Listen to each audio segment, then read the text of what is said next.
안녕하세요. 저는 50대 여자입니다. 많은 사람들이 자기 자신의 삶에 100% 만족하면서 사는 사람이 몇이나 되겠냐고들 하죠. 그리 많지 않다면서요. 그런데 저는 그 많지 않은 사람 중에 하나입니다. 저는 지금의 제 인생에 완전히 100% 만족하고 살고 있거든요. 제가 이렇게 제 삶에 만족하는 이유는 제 남편, 자식, 부모님, 친구들 등 많은 이유가 있지만 가장 큰 부분을 차지하고 있는 특별한 사람이 있습니다.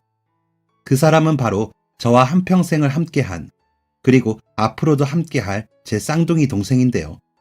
저와 제 쌍둥이 동생의 특별한 사연을 오늘 소개해드리도록 하겠습니다. 아주 추웠던 1월의 어느 새벽, 저와 제 동생이 태어납니다. 저희가 조금 자란 뒤에 부모님께서 알려주신 건데, 사실 두 분은 자녀 계획이 뚜렷하지 않으셨대요. 두 분 다 고향이 충청도셨고, 중학교 때부터 이꺼 내꺼 하시다가 결혼까지 하게 되셨는데, 썩 그리 아이를 좋아하지 않으셨다고 하더라고요. 특히 어머니가요. 그래서 만약 아이를 낳는다면 온 마음을 다해서 사랑해줄 수 있을지, 온 힘을 다해서 키울 수 있을지 의문이셨대요. 아버지는 전적으로 어머니의 뜻에 따르기로 하셨다더라고요. 그리고 두 분이서 평범한 직장인이셨는데 이런 평범한 삶을 물려주고 싶지도 않으셨다더라고요. 물려줄 재산도 없고 집도 없고, 그렇다고 외모가 특출나거나 특이한 장기가 있는 것도 아니었으니 이런 재미없는 삶은 본인들로 끝내야겠다 싶으셨다 하더라고요. 진짜 특이하시죠? 그런데 어머니의 나이가 30이 되던 해 갑자기 임신을 하게 되셨답니다. 결혼 4년 만에 말이죠. 깜깜무소식이었다가 덜컥 아이가 생기니 엄청 당황스러우셨대요. 지워야 하나 낳아야 하나 결정을 못 내린 채 아버지와 병원에 가게 되셨답니다. 의사 선생님께서 초음파를 확인해 주셨고, 그때 어머니는 심장 소리를 들으셨대요. 그것도 하나가 아닌 두 개의 심장 소리를요. 갑자기 발끝부터 머리끝까지 쫙 닭살이 올라오셨답니다. 너무 경이로우셨대요. 몸에서 세 개의 심장이 뛰고 있다니 말로 표현할 수 없는 벅찬 감정이 확 피어오르셨답니다. 그건 옆에 계시던 아버지도 마찬가지였고요. 그렇게 두 분은 저희 쌍둥이를 낳을 결심을 하게 되셨습니다. 그리고 어머니가 임신 6개월이 되던 때에 두 분과 뱃속에 있던 저희는 서울로 상경을 하게 됩니다. 무모한 도전이셨대요. 잘 되면 대박이고, 안 되면 지금보다야 안 좋겠나 하는 생각으로 무작정 서울로 향하셨답니다. 그리고 그곳에서 자그마한 식당을 하나 차리셨고요. 저희에게 더 많은 사람들을 보여주고, 더 큰 세상을 보여주고, 더 좋은 교육을 받게 해주고 싶은 욕심이 있으셨다더라고요. 다행히 부모님의 가게는 순조롭게 운영이 되었고, 2개월 뒤 저희가 세상 밖으로 나오게 되었습니다. 여느 쌍둥이와 별반 다르지 않았어요. 수술을 통해 태어난 쌍둥이. 제가 먼저 태어나고 동생은 저보다 3분 늦게 태어났습니다. 어른들 말씀이 아이를 키우면서 모성애가 생기는 거라고 하던데, 어머니는 저희를 딱 보는 순간 모성애가 생기는 기분이 드셨답니다. 생각보다 더 작고 더 소중했다고 하시더라고요. 작게 태어난 저희는 인큐베이터로 옮겨졌고, 그렇게 보름간 부모님의 속을 뒤집어 놓았습니다. 하루는 괜찮았다가, 하루는 위험했다가, 또 하루는 그럭저럭 했다가, 또 하루는 생사로 오갔으니 얼마나 마음을 졸이셨겠어요. 보름 동안 난리를 치다가 또 한 달은 인큐베이터에 나와 병원에 있었고, 꼬박 한 달 반 만에 부모님의 품으로 갈 수 있었습니다. 그때부턴 뭐 대충 아시겠죠? 난리통이 따로 없었죠. 아버지는 가게에 일하러 가시고, 어머니는 저희 둘과 전쟁을 치르셨답니다.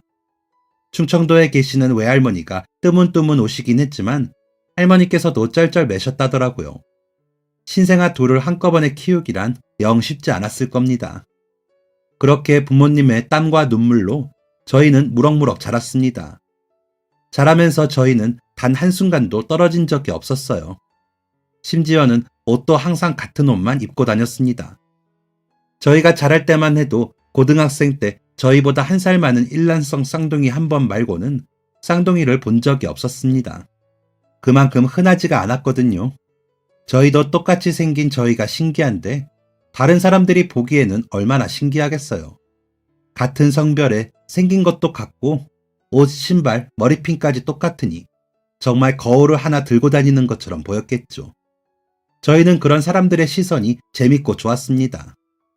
저희가 굉장히 특별한 사람이 된 것 같은 기분이었거든요. 또 어릴 때 우리가 부러워서 그러나 생각하기도 했고요. 같은 옷을 입고 같은 곳을 다니며 사람들의 시선을 받을수록 저희는 더욱 돈독해졌습니다. 저는 제 동생이 너무 좋았고 동생도 저를 너무 좋아했어요. 저희는 모든 장난감이 2개씩 있었고 놀이를 할 때에도 항상 같은 놀이를 했죠. 그런데 어떤 어른들은 이런 저희를 탐탁지 않게 여기기도 혹은 걱정하기도 하셨었나 봅니다. 저희가 국민학교에 들어가기 전 유치원 원장 선생님이 걱정 가득한 얼굴로 저희 어머니에게 말씀하셨대요. 어머니, 수진이랑 수연이는 독립된 공간과 시간이 필요해요. 계속 저렇게 두시면 자주적으로 행동을 못하게 될 거예요. 그리고 학교에 들어가면 반이 떨어지는 일도 있을 거고 더 다양하고 많은 친구들을 사귀면서 마음의 변화가 올 텐데 그 상황을 온전히 받아들이지 못할 가능성도 있습니다. 지금부터라도 아이들이 떨어져 있는 시간을 연습해야 할 것 같아요. 이렇게 말씀하셨다고 했습니다. 또 저희 친할머니는 저희 부모님한테 이런 말씀을 하셨대요. 자식은 니들 마음대로 키우는 게 아니야. 같은 옷, 신발, 하물며 머리까지 맨날 똑같이 하고 다니는 거 다 니들 욕심 아니니? 사람들이 욕한다, 공주놀이 하냐고. 내 손녀들이지만 가끔은 징그럽다, 징그러워. 부모 뜻대로 큰 애들은 꼭 나중에 부모 배신한다, 니들. 원래 모질게 말씀을 하시는 분은 아닌데 할머니도 꽤나 걱정이 되셨나 봅니다. 하지만 저희 어머니와 아버지는 이런 말을 들어도 흔들리지 않으셨답니다. 쌍둥이가 아니라고 해서, 독립적으로 자랐다고 해서 그 사람들이 전부 자주적인 성향이 있는 건 아니잖아요. 그리고 저희가 똑같이 하고 다니는 걸 저희도 무척이나 좋아했고요. 그리고 부모를 배신할 사람은 부모 뜻대로 자라지 않아도 배신을 할 거라고 생각하셨답니다. 그러니 저희가 좋다는 대로, 저희가 원하는 대로 해주셨대요. 그게 저희 삶의 행복이라고 생각하셨고 부모로서의 도리라고 생각하셨다고요. 정말 100번, 1000번 생각해도 저희 부모님은 정말 현명하신 분들인 것 같습니다. 이렇게 일관성 있는 생각을 가지고 육아를 하시던 어머니에게도 위기가 찾아오셨답니다. 바로 저희가 학교에 들어간 순간이었죠. 저희가 다른 반이 되고 만 겁니다. 아직도 기억나요. 제가 1학년 1반이었고 동생은 4반이었습니다. 청천벽력이 따로 없었습니다. 입학식 하며 저희의 반을 알게 된 순간 저희가 서로 떨어져서 저는 어머니, 동생은 아버지의 손을 잡고 각자의 반으로 가던 순간 저희는 꺼이꺼이 울었습니다. 진짜 전교생이 쳐다볼 정도로 울었습니다. 찢어져서 각자의 반에 가서도 계속 울었고 담임 선생님께서 달래고 달래다가 안 되겠어서 입학날부터 저를 복도로 내보내셨습니다. 어머니가 복도에서 저를 얼마나 달래주셨는지. 그래도 눈물이 안 멈춰서 한참 우는데 복도 끝 4반 뒷문이 드르륵 열리더니 아버지랑 동생이 나오더라고요. 동생도 울어서 쫓겨난 거였습니다. 저와 동생은 누가 먼저랄 것 없이 달려가서 안았고 그냥 계속 울었습니다. 안 되겠다 싶었던 저의 부모님은 저희를 데리고 학생부장 선생님을 만나러 갔고 사정을 말씀드렸습니다. 학생부장 선생님께서는 당연히 단호하게 안 된다고 하셨고요. 그런데 저희가 그 다음 날도 또 다음 날도 계속 진짜 하루 종일 울어대니까 선생님들도 다 두 손 두 발을 드셨습니다. 결국 학생부장 선생님께서 동생을 저희 반으로 옮겨주셨습니다. 지금 생각해보면 얼굴이 화끈거리는 민폐 행동이었는데 그땐 동생하고 떨어지면 진짜 죽기라도 하는 것처럼 불안하고 무섭고 슬펐습니다. 그렇게 동생과 국민학교 내내 같은 반을 할 수 있었죠. 돈독한 쌍둥이였던 저희를 마음에 안 들어 하던 애들도 몇 있었습니다. 어릴 땐 친구가 되게 중요하잖아요.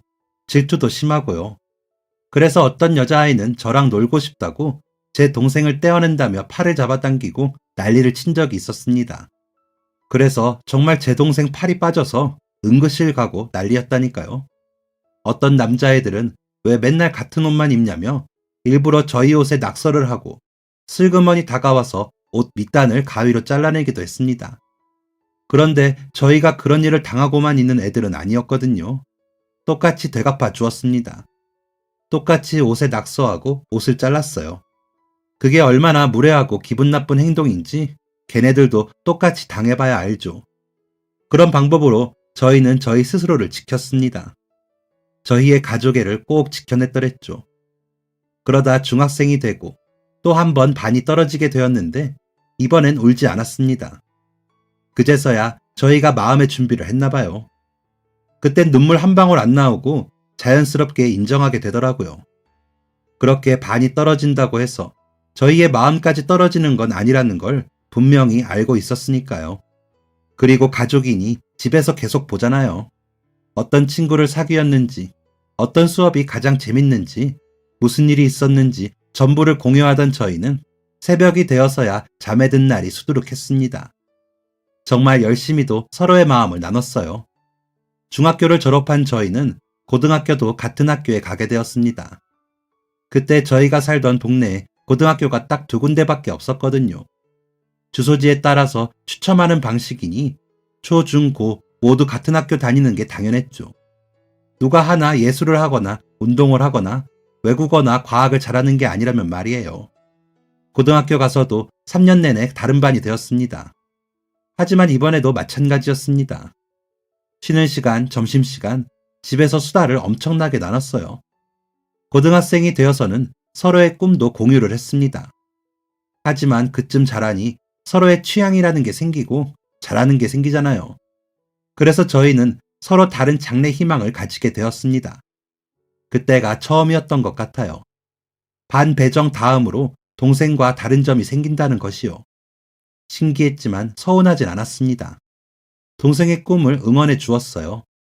동생은 아이들을 좋아해서 어린이집 선생님이 되는 것이 꿈이었습니다. 그리고 저는 요리를 좋아해서 요리사나 영양사가 되는 것이 꿈이었고요. 언니, 우리 대학교도 같이 가자. 너무 좋지. 우리가 가고 싶은 학과가 같이 있는 학교로 가야겠다. 우리 성적에서 한번 찾아보자. 고등학교 2학년 겨울방학, 저희는 둘이 꼭 붙어서 정말 열심히도 학교를 찾아보았습니다. 동생이 원하는 학과와 제가 원하는 학과가 있는 학교여야 하며 혹시 기숙사에서 떨어질 수도 있으니까 집에서 통학이 가능해야 하며 동생과 저의 성적에 맞는 학교여야 하며 같이 할 수 있는 동아리가 있는 이런 여러 조건을 다 갖춘 대학교를 찾아봤습니다. 몇 군데가 추려지더라고요. 저희는 3학년이 되고 수시에 그 학교를 다 지원했습니다. 그런데 여기서 한번 위기를 겪게 됩니다. 수시 전형에서 동생만 그 학교에 합격을 한 겁니다. 저는 예비 번호를 받긴 했는데 택도 없었고요. 진짜 큰일 났다 생각한 저는 수능에 모든 것을 걸었습니다. 정말 제 인생 가장 열심히 공부를 했어요. 근데 그때 동생에게 너무 고마웠던 게 동생은 수시에 합격했으니까 띵가띵가 놀아도 되는 상황이었는데 저랑 같이 공부를 해줬습니다. 수능 공부는 안 하더라도 제가 공부하는 동안 동생도 자기 책상에 앉아있고 제가 새벽 3시까지 공부하다 자면 동생도 그때 같이 잤습니다. 동생의 그런 마음이 너무 예뻐서 아직까지도 고마운 기억이 있습니다.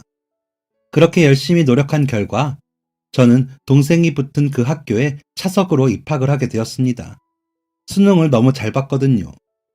여하튼 그렇게 동생과 저는 유치원부터 대학교까지 쭉 같이 다니게 되었습니다.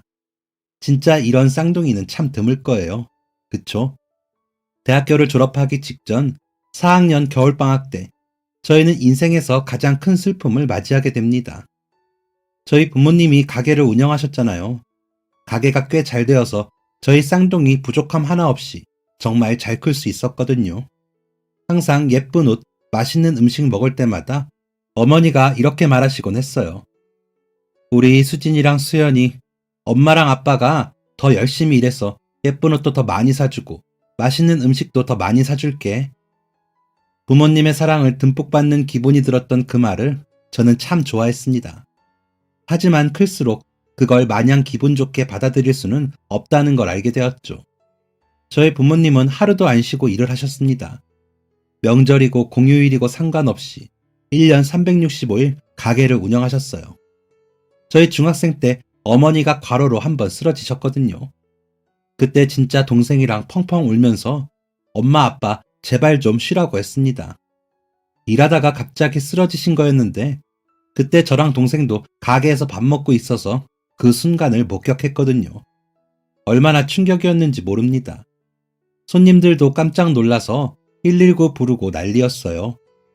그날 어머니가 병원에서 수액 맞으시고 아버지까지 넷이서 집에 돌아오는데 아버지가 집 도착하자마자 그러시더라고요.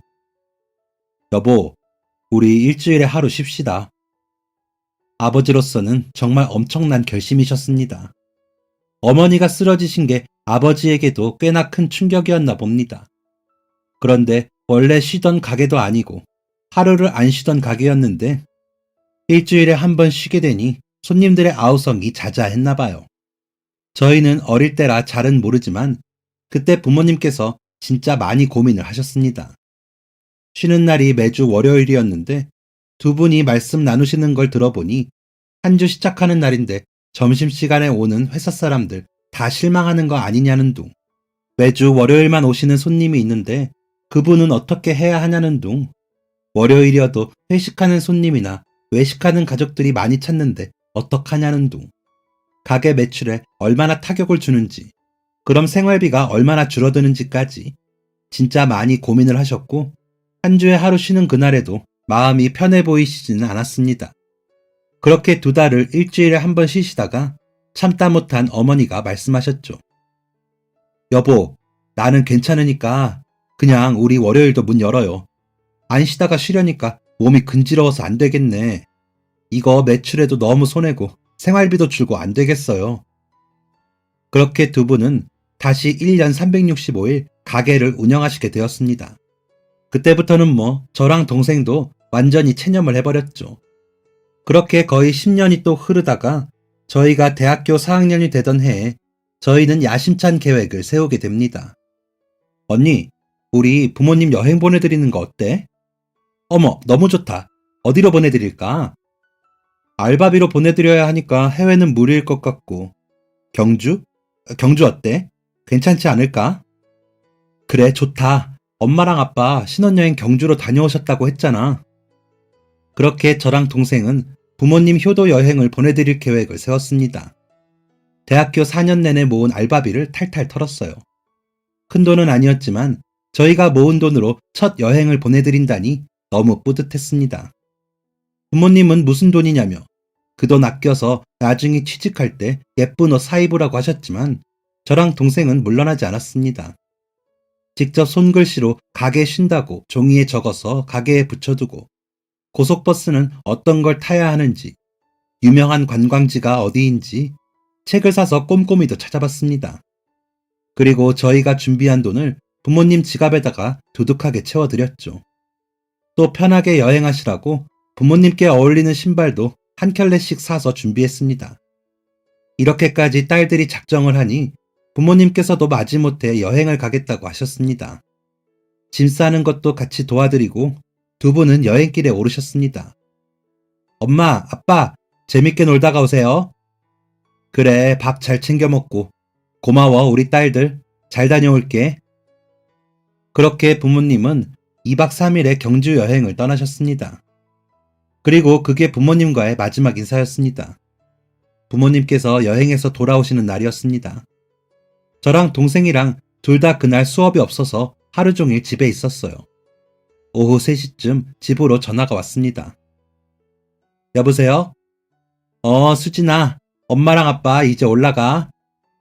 엄마, 이제 오는 거야? 재밌었어요? 아유, 말도 마. 너무 재밌었어. 진짜요? 다행이다.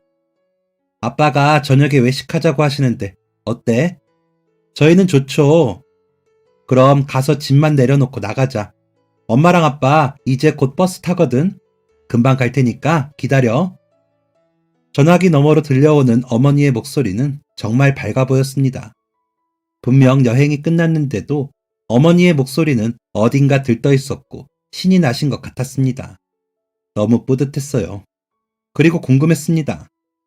저희가 짜서 드린 코스는 어떠셨는지, 유명한 식당을 찾아서 알려드렸는데 무사히 찾아가셨는지, 입맛에는 맞으셨는지, 묵으신 곳은 어떠셨는지, 챙겨드린 카메라에 사진은 많이 담으셨는지 말이죠. 동생한테도 말해서 부모님을 맞이할 준비를 했습니다. 저녁밥으로 집 근처에 자주 가는 고깃집을 가는 게 어떻겠냐며 동생과 얘기했습니다. 그런데 분명 부모님께서 오실 시간이 되었는데 연락이 없으시더라고요. 혹시 차가 많이 막히는 건가 걱정이 되었습니다. 시간이 점점 지날수록 마음은 점점 불안해졌습니다. 보통 늦는 정도가 아니더라고요. 어느덧 캄캄한 밤이 되었습니다. 초조한 마음으로 연락을 기다리다가 밤 11시가 되어서야 전화기가 울렸습니다. 하지만 전화기 너머에서 들려오는 목소리는 부모님이 아니었습니다. 낯선 그리고 다급한 목소리였습니다. 사고가 났다는 말 다음으로 기억이 나는 건 병원 이름뿐이었습니다. 그냥 미친 사람처럼 동생이랑 달려나갔습니다. 나가서 택시 잡고 병원으로 곧장 갔습니다. 동생이랑 손을 잡고 있는데 둘 다 손이 덜덜 떨렸어요. 그리고 둘 다 입을 꾹 닫았습니다. 그냥 정확한 상황을 모르고서 걱정하고 싶지 않았어요. 그럼 진짜 무슨 일이 생길 것 같아서요. 병원에 도착을 했고 동생과 저는 말하지 않았지만 가장 우려했던, 제발 일어나지 않았으면 했던 일이 일어나고야 말았습니다. 난폭 운전자가 고속도로 커브길에서 운전을 진짜 미친놈처럼 했고 바로 옆에서 달리던 고속버스가 추락한 것입니다. 그 안에는 승객이 40명 정도 있었고 사망한 사람은 11명이었습니다. 그중 2명이 바로 저희 부모님이셨고요. 몸속이 뜨거워지는 기분이었습니다. 피가 부글부글 끓고 머리가 폭발할 것 같았습니다. 너무 화가 나고 억울하고 미칠 것 같았어요. 그런데 그때 어떤 생각이 들었냐면 괜히 부모님 여행을 보내드렸나 생각했습니다. 바보같이 저는 자책을 했어요. 죄책감이 너무 크더군요. 부모님 장례식장에서도 내가 그때 여행을 보내드리면 안 되었었다고 하면서 계속 울기만 했습니다. 그때 제 마음을 많이 달래주고 제 정신을 잡아주었던 게 바로 제 동생이었어요. 동생도 저만큼 저처럼 똑같이 힘들었을 텐데 뭐든지 똑같았던 제 동생이 저와 다르게 마음이 참 단단하고 강하더라고요. 몇 번이고 무너지고 좌절하는 저를 동생은 꿋꿋하게 지켜주었습니다. 한껏 약해져서 제대로 사리분별도 못하는 저를 붙잡고 정신 똑바로 차리고 살아야 한다는 쓴소리도 해주었습니다. 한 달을 넘게 정신을 못 차리고 맨날 울고 밥도 잘 안 먹고 학업도 모두 놓은 저를 동생은 계속 지켜주었고 그 덕에 저는 겨우 마음을 다잡을 수 있었습니다. 그때 저희 쌍둥이가 더 단단해진 또 한 번의 계기가 되었어요. 제가 원래 졸업하고 독립해서 다른 지역으로 가려고 했거든요. 졸업한 선배가 타지에 있는 호텔 레스토랑에서 일을 하는데 자리를 마련해준다고 해서요. 그런데 부모님이 떠나시고 도저히 동생과 떨어질 용기가 나지 않았습니다. 호텔이야 서울에도 엄청 많으니까. 그리고 꼭 호텔이 아니어도 좋으니까 동생과 함께 지내기로 했어요. 부모님이 안 계시니 정말 저희 둘뿐이었으니까요. 저희는 졸업 후에 각자의 직장에 취직을 하게 되었습니다. 동생은 어린이집 교사가 되었고 저는 영양사가 되었습니다. 동생의 직장과 제 직장은 그리 멀지 않았어요. 하지만 원래 살던 집에서는 거리가 좀 있었죠.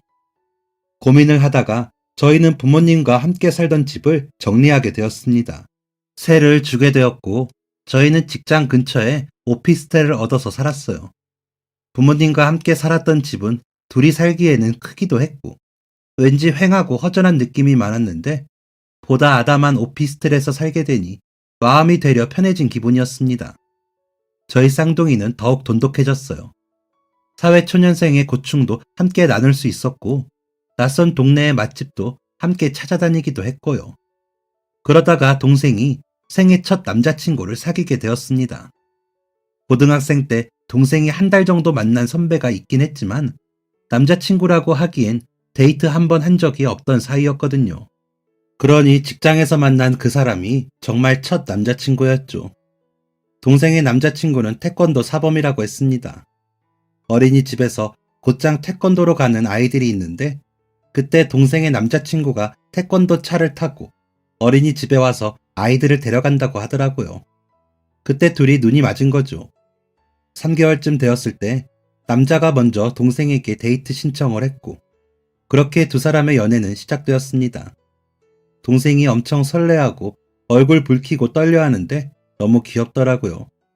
동생의 색다른 모습을 보게 된 것이 너무 재밌었습니다. 그리고 몇 달 뒤 저에게도 남자친구가 생기게 되었습니다.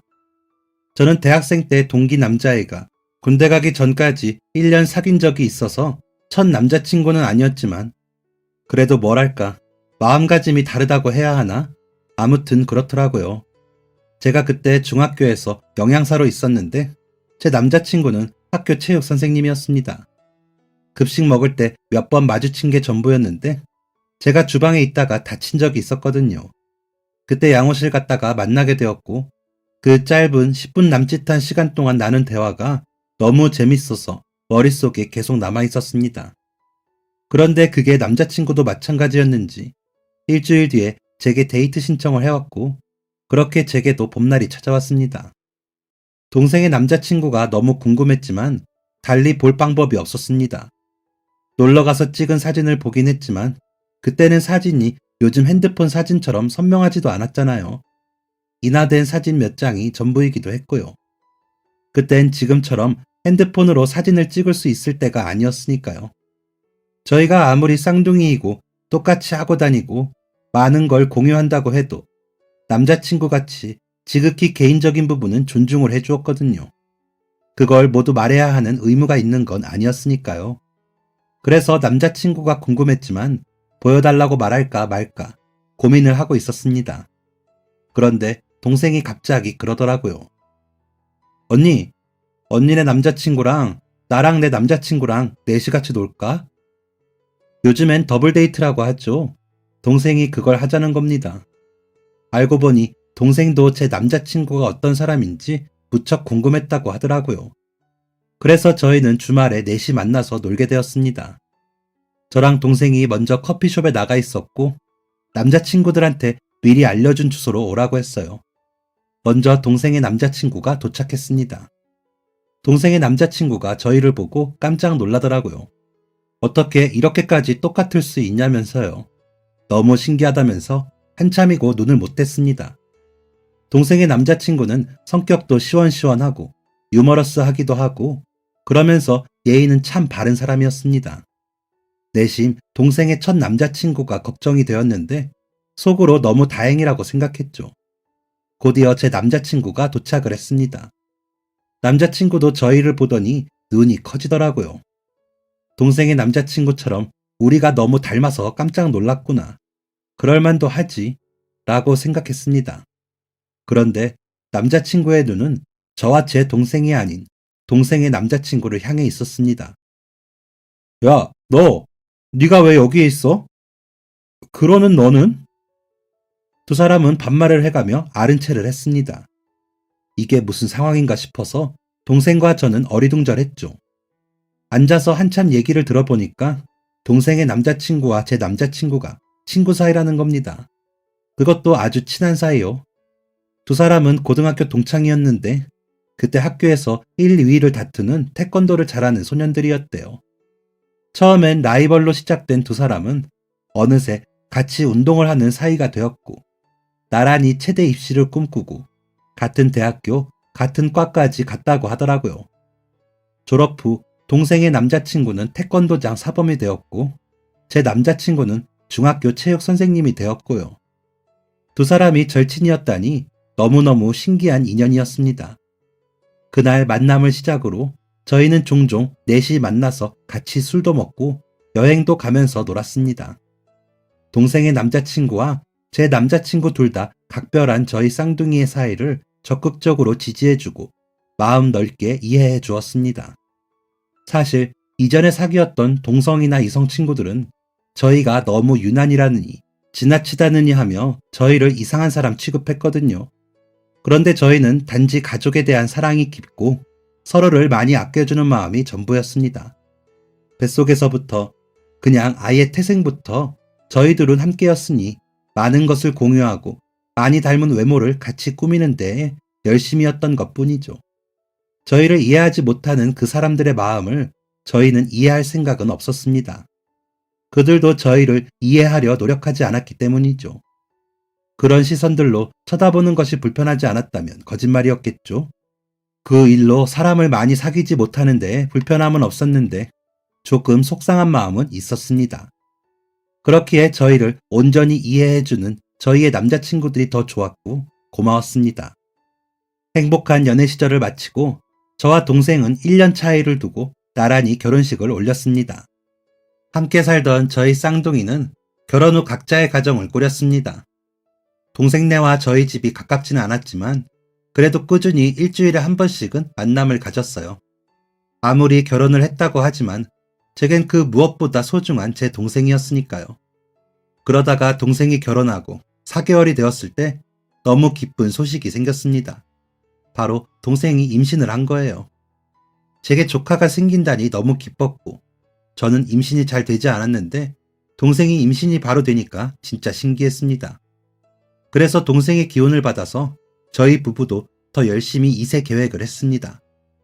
임신한 동생의 모습이 정말 행복해 보였거든요. 표정도 부드러워진 것 같고 한층 더 어른이 된 것 같았습니다. 태교를 위해 평소 듣지 않던 클래식을 틀어놓으며 육아 관련 서적을 읽는 동생의 모습은 정말 아름답게 보였습니다.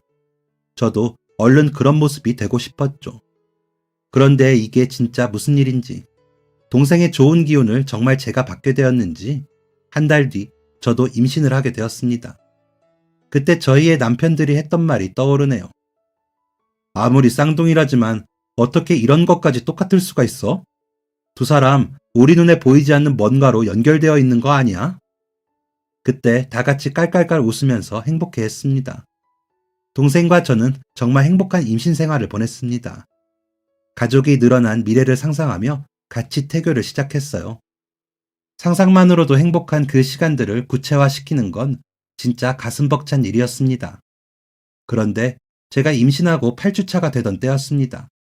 그때 남편이랑 같이 산부인과에 갔습니다. 정기검진을 받으려고요.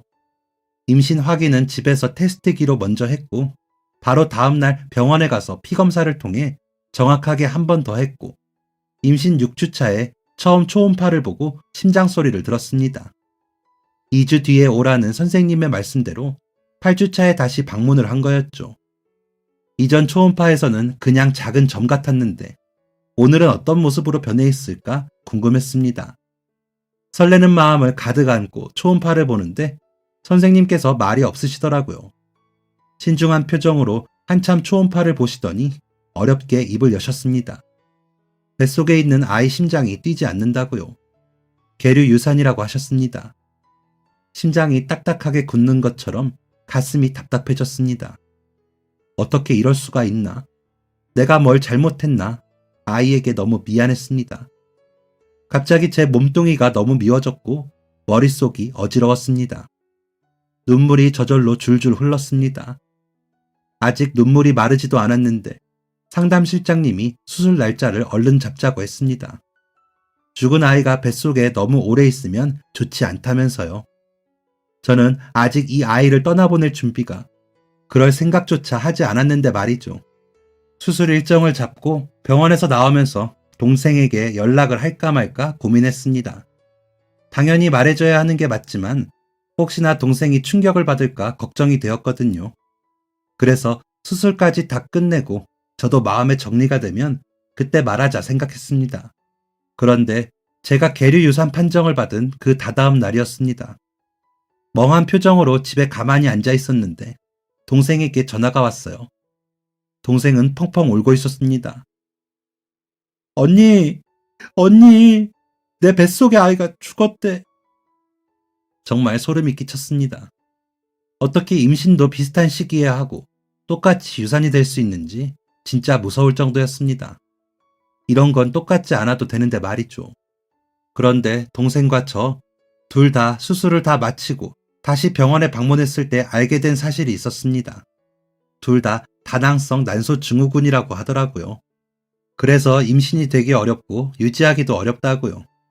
임신 준비 안 할 때는 피임약 먹으면서 생리주기도 조절해야 하고 평소 스트레스 받지 않도록 노력해야 하고 규칙적으로 식사해야 하고 엽산도 잘 챙겨 먹으라고 의사 선생님께서 신신당부를 하셨습니다.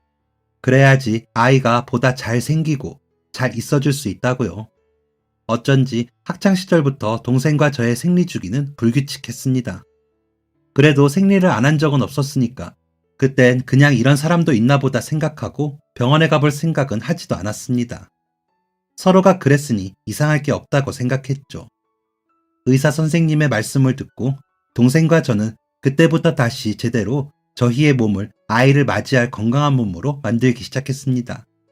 사실 저도 말로만 아이 갖고 싶다고 했지.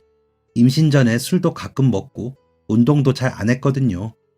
제가 준비가 되어 있지 않아서 아이가 버텨주지 못한 거라고 생각이 되었습니다.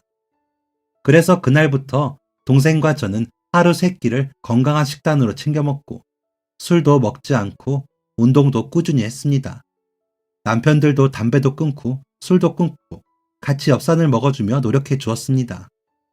한 생명이 찾아올 텐데 이 정도가 뭐가 어렵냐면서 말이죠. 매달 임신 테스트기를 보며 실망할 때마다 그만 포기할까 생각하기도 했습니다. 저는 거의 2년을 준비한 거잖아요. 긴 시간 동안 계속 한자리에 머물러 있으니까 좀 지치더라고요. 하지만 그럴 때마다 제 동생이 제 어깨를 다독여 주었습니다. 언니가 아이를 그렇게 좋아하는데 어떻게 아이 없이 살겠냐면서요. 조금만 더 같이 힘내보자면서 말이죠. 덕분에 더 열심히 운동하고 밥도 잘 챙겨 먹을 수 있었습니다. 그리고 6개월 뒤 제게는 다시 기적이 찾아오게 됩니다. 다시 임신을 한 거예요. 생리를 하지 않아서 이상하다 싶어 병원에 갔는데 6주차라고 하면서 초음파도 보여주고 심장 소리도 들려주었습니다. 그동안의 노력이 헛되지 않은 것 같아서 너무너무 기뻤습니다. 그런데 이번에도 마찬가지. 동생에게 말을 해야 하나 말아야 하나 고민이 되었습니다. 동생은 아직 열심히 노력 중인데 제게 먼저 아이가 찾아온 것을 알게 되면 서운하지 않을까, 스트레스를 받지 않을까 걱정이 되었거든요. 그렇게 고민을 하고 있는 와중에 결정을 못 내린 채 동생을 만나게 되었습니다. 동생네서 저녁을 같이 먹기로 한 날이었습니다. 그런데 동생 집에 도착하고서부터 계속 동생의 입가에 미소가 번져 있더라고요. 저녁을 준비하는데 자꾸 매부가 동생한테 가 있으라고 하고 매부가 다 하더라고요. 뭔가 이상하다 생각을 했습니다. 아니나 다를까 저녁 식사를 거의 끝마쳤을 쯤에 동생이 방에 후다닥 들어가더니 작은 상자를 들고 나오더라고요. 언니, 형부, 지금 말을 해야 하나 말아야 하나 고민을 많이 했는데 아무래도 말을 해야 할 것 같아서. 그래야 또 좋은 기운 받아가지. 뭐? 무슨 말이야? 동생이 하는 말이 무슨 뜻인지 모르겠어서 남편이랑 갸우뚱하고 있는데 동생이 상자를 슬그머니 열었습니다. 그 안에는 초음파 사진이 있었습니다. 동생도 임신을 한 겁니다. 진짜 화들짝 놀랐습니다. 너무 놀라운데 또 너무 기뻐서 저도 임신했다고, 저도 사실 말할까 말까 고민을 많이 했다고 고백했죠. 동생이랑 매부도 엄청 놀라더라고요. 어떻게 이렇게 신기한 우연이 다 있냐면서 말이죠. 하지만 저희 쌍둥이의 이 신기한 우연은 여기서 끝이 아니었습니다. 제 아들과 동생의 딸, 그러니까 제 아이와 제 조카의 생일이 똑같다는 겁니다. 제 아이가 태어난 날은 2월 7일 새벽 1시고요. 제 조카가 태어난 날은 2월 7일 밤 9시입니다. 진짜 신기하죠. 제가 아이 낳자마자 그 새벽에 동생한테 전화해서 소식을 알렸는데 동생도 갑자기 그날 아침에 진통이 와서 병원 가서 10시간 진통하고 아이를 낳았습니다. 이건 정말 진짜 특별하지 않을 수 없는 우연 아닌가요? 동생과 저는 같은 날 출산을 하고 같이 조리를 하며 같이 육아를 했습니다. 혼자서 아이를 볼 때는 너무 힘들고 외로운데 동생과 함께 육아를 하면 하나도 힘들지 않고 그저 즐겁기만 했습니다. 그래서 우울증 한번 겪지 않고 슬기롭게 육아를 할 수 있었죠. 동갑의 아이를 키우는 가족이 있다는 건 참 복받은 일이었습니다. 아이 옷을 살 때에도 같이 구매하고 가끔은 바꿔서 입기도 했고요. 또 밥 차리는 것도 수월했습니다. 한 명분의 양을 하루 3번 하는 게 그렇게 힘들더라고요. 많이 하는 게 차라리 낫지. 조금씩 이것저것 하기란 여간 손이 많이 가는 게 아니었습니다. 그렇다고 그렇게 정성껏 차려준 음식들을 다 잘 먹는 것도 아니었고요. 그래서 동생과 각자 반찬을 해서 같이 더해서 애들한테 먹이면 훨씬 편하게 식사를 해결할 수 있었습니다. 또 과외도 같이 시킬 수 있으니까 교육비도 반으로 줄기도 했고요. 놀러 갈 때에도 동생과 조카와 항상 함께 했습니다. 동생이랑 저 둘 다 혹시 육아가 체질이 아닐까 싶을 만큼 재밌게 애들을 키웠습니다. 그렇게 즐겁게 키운 참 밝은 이 애들이 언제 이렇게 커서 이제 대학생입니다. 둘 다 공부를 어찌나 잘했는지 같은 학교 다니면서 서로 1등, 2등을 다투었던 애들인데 둘 다 원하던 좋은 학교에 떡하니 입학해서 잘 다니고 있네요. 저는 저와 제 동생이 쌍둥이라서 참 행복합니다. 단순히 혈육으로 엮인 사이가 아니라 정말 특별한 존재라고 생각해요. 서로에게도 너무나도 좋은 영향만을 주고 있고 동생과 있으면 매 순간이 행복합니다. 엄마와 아빠를 동시에 잃었을 때 그때 동생이 없었다면 저는 버티지도 못했겠죠. 어느덧 애들도 다 키웠고 이제 저희 노후만 바라보면 되는 나이인데 이 늦은 나이에 동생과 제게 꿈이 하나 생겼어요. 바로 전국 일주를 하는 겁니다. 나이 다 먹고 여자들이 어딜 놀러 다니냐 하는 사람들도 많은데 나이가 대수인가요? 성별이 대수인가요? 제 쌍둥이 동생과 함께라면 어디든 두렵지 않고 뭐든지 할 수 있습니다. 저희의 이 꿈을 이루는 그날까지 저희 쌍둥이 많이 응원해주세요. 감사합니다. 지금까지 사연 들어주셔서 감사합니다. 사연이 재밌으셨다면 구독과 좋아요를 눌러주세요. 감사합니다. 안녕히 계세요.